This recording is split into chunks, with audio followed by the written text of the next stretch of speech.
তিনিই আমার রব। মূল শাইখ আলী জাবির আল ফিফি রহমতুল্লাহি আলাই। ভাষান্তর আবদুল্লাহ মজুমদার। আল হাফিজ এর দ্বিতীয় পার্ট। ভ্রান্তির পথগুলো। তিনি যদি আপনার অন্তরকে দিনের উপর অটল না রাখতেন, তাহলে সন্দেহের পশুগুলো আপনার দিনকে খাবলে খেত। প্রবৃত্তির ঝান্ডারা আপনার দিনকে অপহরণ করত। এমন অনেক আলিম আছেন যারা বইপত্রের মাঝে জীবন কাটিয়ে দিয়েছেন, কিন্তু আল্লাহ তাদের বিশ্বাস বিশুদ্ধ করতে চাননি। তাই তারা শেষ বয়সে আল্লাহকে অস্বীকার করে বসে, বিদআতে লিপ্ত হয়। কিন্তু দেখুন, কত সামান্য আমাল নিয়েও আপনি তাকে সিজদা করতে পারছেন। এভাবেই মহারক্ষক আল্লাহ আপনার দিন সংরক্ষণ করে রেখেছেন। ইলম থাকা সত্ত্বেও যারা অপদস্থতা শিকার হয়েছে, এমনই একজন আলিম, তার নাম আবদুল্লাহ আল কাসিমি। দিনের জন্য তিনি একটি বই রচনা করেছিলেন। বইটির নাম আসসিরা বাইনাল ইসলাম ওয়াল ওয়াসানিয়াহ। তার এই বই নিয়ে কেউ কেউ বাড়িয়ে বলতে গিয়ে বলেন, তিনি জান্নাতের মোহরানা দিয়ে দিয়েছেন। হারাম শরীফের মিম্বরে পর্যন্ত তার প্রশংসা করা হয়েছিল। কিন্তু কয়েক বছরের ব্যবধানে তার মনে সন্দেহ দানা বাঁধতে শুরু করে।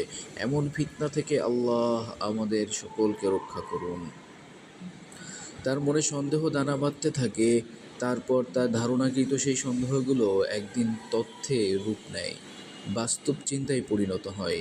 এরপর তিনি ভ্রান্তির বেড়াজালে, সন্দেহের ধ্বংসস্তূপে ভর করে সে কলম ধরে ইসলামকে আক্রমণ করে। একটি বইও লিখে ফেললেন, হাজিহি হিয়াল আগলাল নামে। সেখানে সে দাবি করে বসল, আল্লাহ তাআলার এই দিন এখন শিকল ও জেলখানায় পরিণত হয়েছে। নাউজুবিল্লাহ। আমরা আল্লাহ তাআলার কাছে এরকম লাঞ্ছনা থেকে পানাহ চাই। মহারক্ষক তো তিনিই, যিনি আপনার দিনকে সংরক্ষণ করেন। আপনার মাথায় জমে থাকা জ্ঞানের স্তূপ সংরক্ষণ করার কোনো দরকার নেই তার। আপনার উচিত জ্ঞান নিয়ে অহংকার না করা। কুরআন মুখস্থ করেছেন, এ নিয়ে গর্বের কিছু নেই।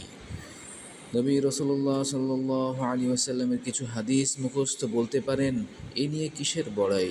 আল্লাহ যদি দয়া করে আপনার দিনকে সংরক্ষণ না করেন, তাহলে আপনি নির্ঘাত বিভ্রান্তিতে নিপতিত হবেন। একবার একটি বিমানের যাত্রী ছিলাম আমি। হঠাৎ প্রবল বায়ুচাপের সম্মুখীন হলো বিমানটি। যখন বিমানের অবস্থা আমি বুঝতে পারলাম যে সেটি বিরাট মরুভূমির বুকে সাঁতার কেটে চলেছে, সাথে সাথে একরাশ ভয় আমাকে ঘিরে ফেলল।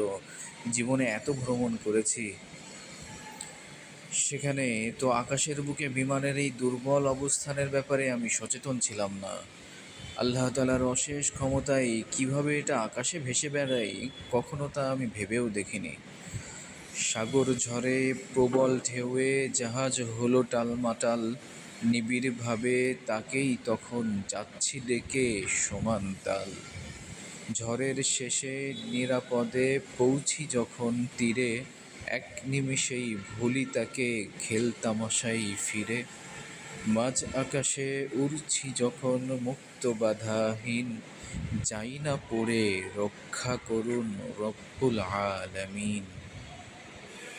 এই যে বলো ইবনু বাউরা কে আল্লাহ তাআলা মহান নামের ইসমে আজম জ্ঞান দেওয়া হয়েছিল, যেন যে কোনো সময় তাকে তার নামে ডাকলেই তিনি সাড়া দেন। এই মহান নাম তাকে পথভ্রষ্ট হওয়া থেকে বাঁচাতে পারল না, সে নিজেকে ধ্বংসের মুখে ঠেলে দিল। আমরা আল্লাহকে ভুলে যাই। তিনি আপনার জীবন রক্ষা করেন। এই জন্যই প্রিয়জনদের থেকে বিদায় নেওয়ার সময় আমরা বলি, আপনাকে সেই আল্লাহ তাআলার কাছে আমানত রাখছি, যার আমানতগুলো হারিয়ে যায় না।